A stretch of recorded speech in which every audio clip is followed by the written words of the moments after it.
I had this idea about the first Roman emperor Augustus, that he basically used the model of Alexander the Great to convince people he was God.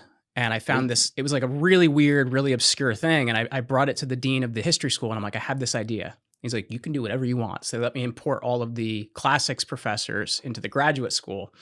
So technically it's a history degree, but it's actually a classics degree through the history department. That's pretty cool. I read this weird, obscure article that after the Battle of Actium in 31 BC, when Augustus defeats Mark Antony, he goes and prays in front of the sarcophagus of Alexander. And I'm like, that's really weird. Why did he do that? And if you look after that point in time, Augustus starts using the seal of Alexander to seal all of his letters and documents and things like that.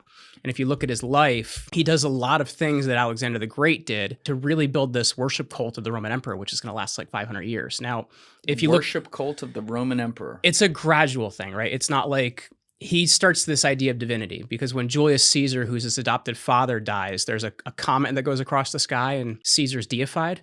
So if your adopted dad is deified, well, that probably says something about you. So it's a lot of propaganda things he did.